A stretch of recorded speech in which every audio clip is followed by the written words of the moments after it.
Good afternoon dear students. जैसा कि आज के हमारे इस टॉपिक में आपको स्क्रीन पे दिख रहा होगा, पीडीएफ में भेज दिया गया है और इसके डिस्कशन में हम लोग हैं। और आज का हमारा टॉपिक है मुग़ल कालीन आर्थिक पक्ष, economic aspect of Mughal empire.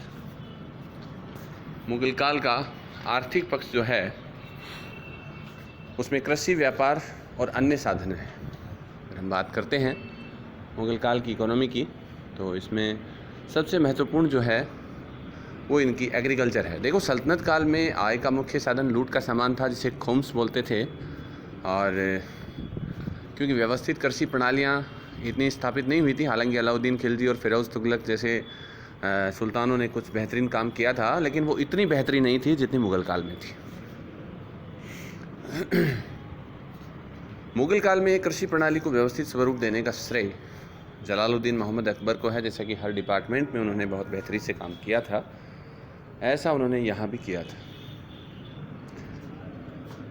तो याद रहे, सल्तनत काल में आय का मुख्य आधार लूट का सामान था, तो वहीं मुग़ल काल में आय का मुख्य आधार भू राजस्व प्रणाली थी। व्यवस्थित रूप से प्रशासनिक संगठन की स्थापना अकबर के नेतृत्व में हुई। तो हम सबसे पहले कृषि की बात करते हैं। तो मुग़ल काल की आय का मुख्य साधन भू राजस्व है। क्यों? क्योंकि व्यवस्थित रूप से प्रशासनिक संगठन, कृषि नीतियाँ, ये सब अकबर द्वारा लागू की गई। हालांकि इसकी प्रेरणा शेरशाह सूरी के द्वारा मिली। शेरशाह सूरी ने जो भू राजस्व व्यवस्था प्रचलित की थी, उसमें उपयोगी सुधार करके मुग़लों के लिए एक बेहतरीन राजस्व व्यवस्था, एक बेहतरीन कृषि प्रणाली अकबर के द्वारा लागू की गई थी। मुग़ल काल में भू राजस्व निर्धारण की कई प्रणालियाँ थीं। पहली है जब्ती प्रणाली। इसमें भू राजस्व निर्धारण भूमि की पैमाइश और गल्ले यानी अनाज की किस्म के आधार पर किया जाता था, और 1/3 भू राजस्व मोस्टली लिया जाता था। सल्तनत काल में भी यही था। अलाउद्दीन खिलजी ने 1/2 अर्थात 50% लिया था। किसी भी काल में अगर हम भू राजस्व की दर की बात करते हैं, तो हिंदू शासन जितने भी थे उनमें सब में 1/6 था मोस्टली।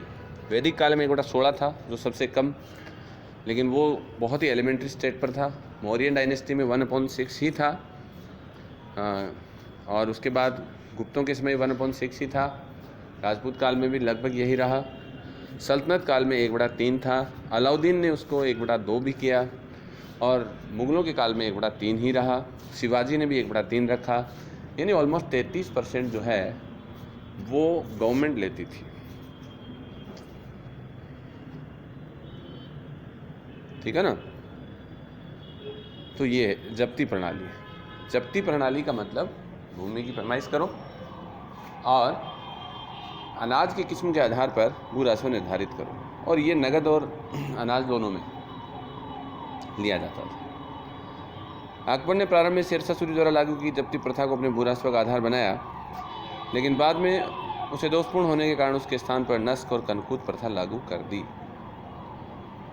नस्क और कनकूत प्रथा है वो अनुमान के आधार पर है। जब आप खाली ज़मीन देखकर उसकी फर्टिलिटी के आधार पर उसका रेवेन्यू एस्टिमेट करते हैं और फिर उसको आप कलेक्ट करते हैं। So that is the format to get a proper revenue out of total, and it was approximately 33%। And नस्क या कनकूत प्रथा क्या है? इस प्रथा में भूमि की माप के आधार पर भूमि को अनुमानित उत्पादन का अंदाजा लगाया जाता है और भू राजस्व निर्धारण किया जाता है। इस प्रथा में राजस्व वसूल करने का कार्य सरकार के स्थान पर ठेकेदार के द्वारा किया जाता था, और गुजरात और बंगाल में इसे लागू किया गया था। ये थोड़ा सा आपको ध्यान रखना है। इसके बाद में अकबर के समय एक और प्रथा थी, बटाई, या जिसे हम बाहुली प्रथा बोलते हैं। उत्तर पश्चिम में ये सर्वप्रथम लागू हुई थी, और सल्तनत काल में भी ये बहुत शिद्दतता से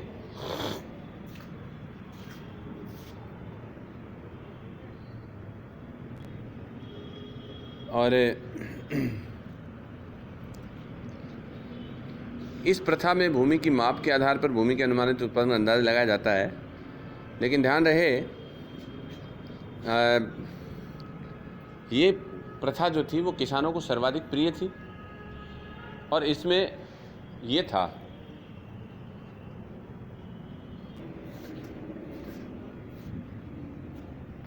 हाँ,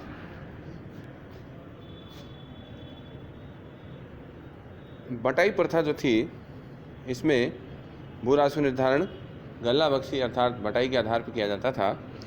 और इसमें ख़ास बात है कि जो नस्कू या कनकूत प्रथा थी उसमें तो क्या है कि खाली खेत को देखकर और उसमें कितना अनुमानित उत्पादन होगा उसका एस्टिमेशन किया जाता था। जबकि ये वाली जो प्रथा है इसमें ये किया जाता था कि आपको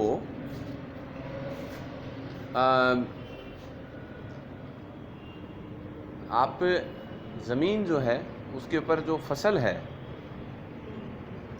उस फसल की 3 पोजीशन देखकर आप अनुमान कर सकते हैं। पहला है खेत बटाई, इसमें खेत में खड़ी फसल देखी जाती थी और उसमें से 1/3 डिसाइड किया जाता। उसके बाद में लंक बटाई, इसमें पड़ी फसल में 1/3 भाग लिया जाता था, डिसाइड किया जाता था। फिर है रास बटाई, इसमें अनाज का भूसा अलग और अनाज की ढेरी, तो अनाज की ढेरी में से 1/3 लिया जाता था। किसान को जो भी पसंद है वो ले लेता था। मतलब ये है जब्ती प्रथा है उसमें तो भूमि की पैमाइश और पैमाइश के आधार पर 1/3 का निर्धारण। कनकूत है उसमें ज़मीन, खाली ज़मीन को देखिएगा और उसमें ज़मीन की पिछले रिकॉर्ड्स और फर्टिलिटी के आधार पर 1/3 डिसाइड करना। और जो बटाई है इसमें फसल खड़ी हो उस पोजीशन में 1/3 ले लो, पड़ी हो उसमें ले लो, या फिर रास जो है उसमें से ले लो। तीनों में से किसी एक स्थान पे स्टैंड कर लीजिए। ओके, बाकी की बातें बाद में।